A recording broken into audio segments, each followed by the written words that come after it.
Greetings. Today I'd like to help you build greater trust between board and staff by focusing on one of the times of greatest tension in this relationship. When boards go into what is known as executive sessions.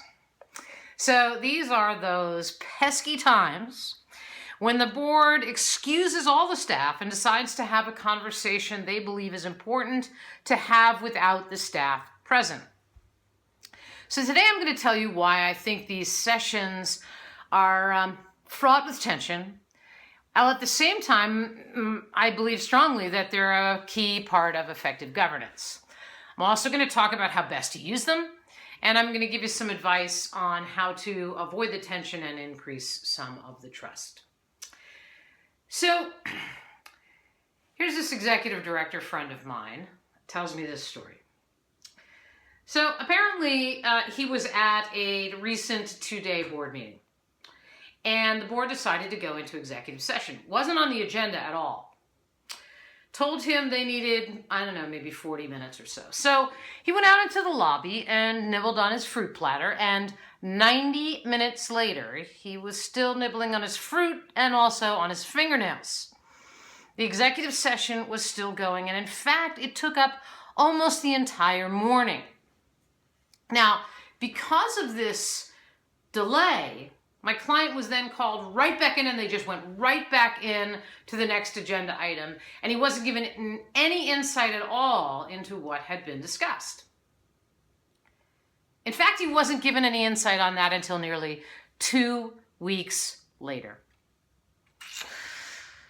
By then, the damage is kind of done, right? I mean, there's this trust gap that will now have to be rebuilt. What did they talk about? What happened? What was the problem? What did the board do? That's paranoia. So what did the board do wrong? So the board made 2 big mistakes. One is that they didn't understand how an executive session should be used. And secondly, they didn't communicate effectively with the ED when the session was happening, why it was happening, and some kind of a summary about what transpired. So the ED is left not knowing, anxious, paranoid, and there's a ding in the trust. Does that sound familiar? On both sides, probably. So, how should executive sessions be run? Well, first off, we have to be clear there are actually 2 different kinds of executive sessions. There's a board plus the executive director and no other staff. And then there's the board without the ED. So let's do the with the ED first, okay? So I recommend that there be time on every single board meeting agenda with just the ED and the board. It can be short, a quick update on staffing issues, challenges coming down the pike, hiring a new person, update on managing somebody out, maybe an opportunity for the board to ask the ED about the morale of the staff or even the ED's morale. Now, without the ED, there are only very specific circumstances.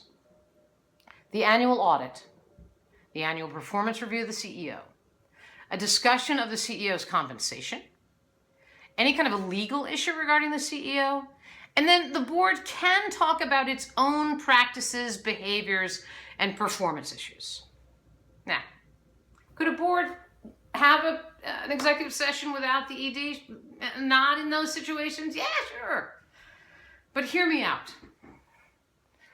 In my experience, I have seen 2 things to be true. We're all about 2s today. 1, there's typically not one thing that gets said in an executive session that couldn't be said without the ED or the CEO in the room.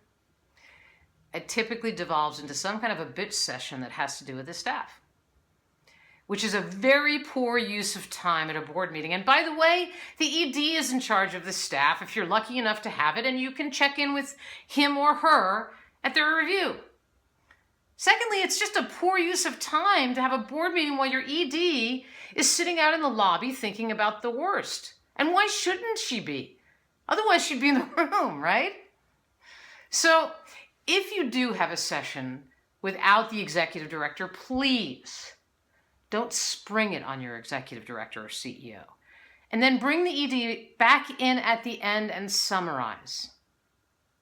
I saw once a board go into an executive session that ran overtime because, as you know, board members sometimes, they've been known to like to hear themselves talk. Well, anyway, they took so long that they actually just ran right to the end of the meeting. The meeting adjourns while the ED is still in the lobby eating cantaloupe or something. They're all leaving. Bye-bye, bye, so long. And the ED is like sitting there like, right? Nuts. So, have an executive director executive session every single board meeting. Invite just that one staff leader to talk about staffing and hiring issues, challenges, and morale. But only have executive sessions without the executive director under those very specific circumstances that I mentioned above. And when you do, make sure the ED knows about it ahead of time and is debriefed on the outcome immediately afterwards. This is really a priority in building that trust. Tension between board and staff is a big problem because I believe that a thriving nonprofit is like a twin-engine jet, each working at maximum capacity in partnership with each other. The board and staff critically need to work together to develop a relationship based on a shared vision and based on trust. And that they really need to sort of put aside this employee-boss model and think about themselves as co-pilots. So here's what I'd like you to do.